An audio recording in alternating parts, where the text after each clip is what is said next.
Hey, Brian here, and I'm going to do another crack pack. Going really, well, not really, but going a little bit throwback. We returned to Ravnica.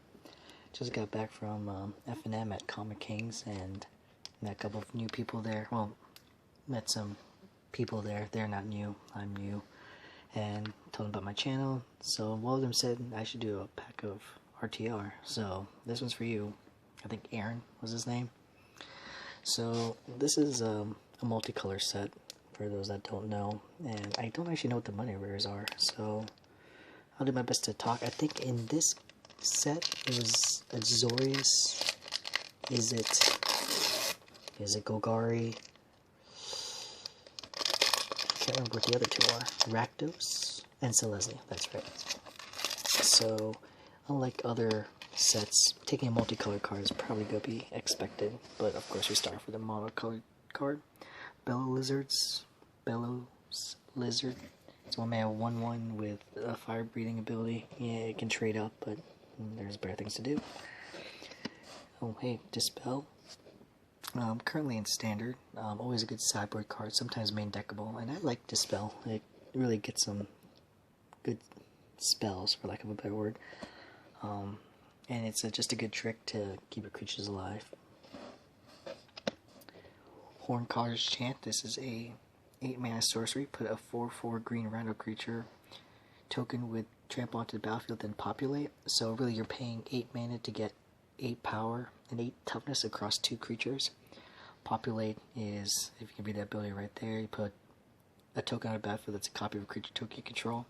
So this is very good in a green-white. Well, that was Celestia's theme, was a bunch of tokens. So you would do this now. You don't have to populate the 4/4, you don't have to copy that. Say if you need some flyers, you can copy a 1/1 bird, those kinds of things. So this is a good example of what populate does. Skullrend, 5 mana, 3 black-red, sorcery, deals 2 damage to each opponent. Those players each discard 2 cards at random. The thing about this card that I always remember was that I didn't understand how Two-Headed Giant work.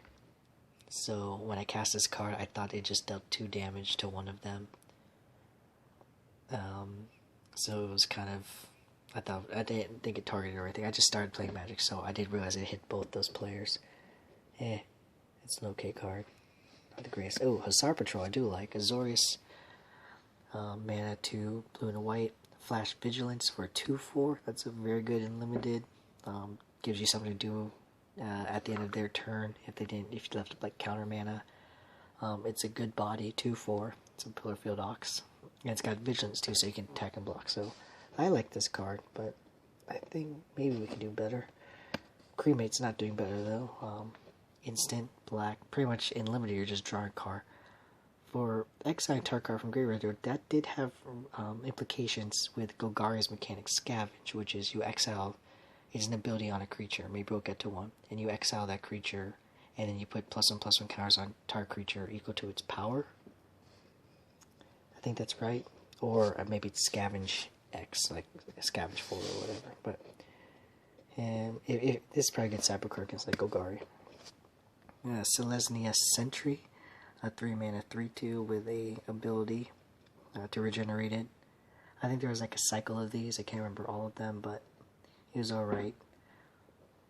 It's a 3 mana 3/2, what more can you ask for? Downsize, this one gets to showcase is its mechanic, Overload, which is pretty much you overload the spell. Usually you would just target one creature, but instead you replace the word target with each. So this is a combat trick, a classic combat trick in blue really, where you shrink their power but not their toughness, and once again just a trick that I'm not a big fan of. Explosive Impact. Instant, deals 5 damage to the target creature or player. It's an instant, and it's a damage spell. It's nice that I can hit a player though. Not much else to say there. Stonefair Crocodile. 3 mana 3/2. I think there's a lot of 3 mana 3/2s in this set. Here's another one with its ability, it gains lifelink. So if you notice, this is Golgari, so it's a cast for a green, but it has a black ability. Same with the Selesnya creature we saw back here. It casts for white, but it has like a green activate ability. That's what I was talking about. There was a cycle of those kinds of cards. I think I would still take the Sentry over this one, though. Lifelink is nice if you can pump it, but with in Golgari you can definitely get some scavenge, so this guy could get big and be a big lifelinker. But here we have a very good first pickable card. Skymark Rock, classic Azorius Flyer, blue-white Flyer. And what's nice is that you can bounce a creature, so you bounce a creature target defending player that has 2 toughness or less. So this is actually pretty good in getting like some of their opposing flyers out of the way, so maybe like a Windrake or those kinds of things. What's really good is bouncing tokens, because Selesnya makes a bunch of 1/1 flying tokens, so bouncing those is just, it's a removal spell. So far this is my first pick. Fencing Ace. I remember this card saw some play in the Bant Hexproof deck in Standard. Sorry about that, camera cut off. Anyways, Fencing Ace. This is a card that saw play in Standard in the Bant Hexproof deck. I think I just mentioned that. And you would just strap on a bunch of auras on this, and this was played alongside of Invisible Stalker and Geist of St. Draft, and you would put Rancor on this, and this guy would get huge in a hurry. I still think I'd take Skymark Rock over him in Limited, but we'll get to that when we get there. Rakdos Ringleader. Lol. 6 mana, 3/1. Always laugh when I see this card. It does have first strike, and you do get to regenerate it, and if you hit them, they discard card at random, so it's a very powerful effect, but I don't want to pay 6 mana for this. Maybe if it had haste. Do we see Rakdos card notes? Oh, Pack Rat. Oh wow, that's a pretty good one to talk about, but since Rakdos didn't come up here, Rakdos' ability was Unleash, where you would put a +1, the card would enter with the creature card would enter with a +1/+1 counter, but it wouldn't be able to block, so you just unleash it, but I really wish it gave it haste, but the printed card did that, but it made your creature bigger, but you couldn't block with it, which Rakdos doesn't want to block anyways. Pack Rat, never mind. These 2 cards, you don't even have to think about this. Pack Rat is a 5-star in Limited. It's near unbeatable. I mean, it's broken in Limited, really. Pretty much you just play it on turn 2, then turn 3 discard card. Now you have 2 2/2s. Discard card next turn, 3 3/3s.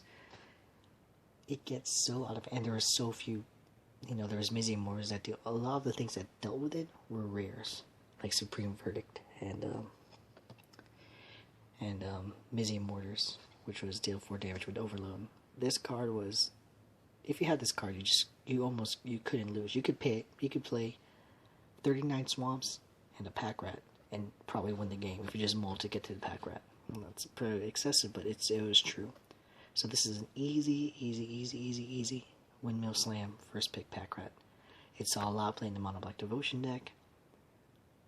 It saw a lot playing Standard. It was destroying Standard. Look up that history of Magic, but geez, opening a Pack Rat, that's very nice. I wish I opened this in Limited during Ravnica, but Ravnica is one of my favorite sets. It had Sphinx's Revelation and it had Shocklands, so it was definitely a fun time in Magic for that. But Pack Rat was not fun times. It did take a while for this card to catch on, and it wasn't until Theros and Mono Black Devotion got in, but this, jeez, there's not much more I can say about this card in Limited other than it was probably up there, maybe, well, yeah, one of the best Limited cards of all time, if not the best. So, easy first pick, and that was a nice trip. Return back to Ravnica. So, thanks for watching.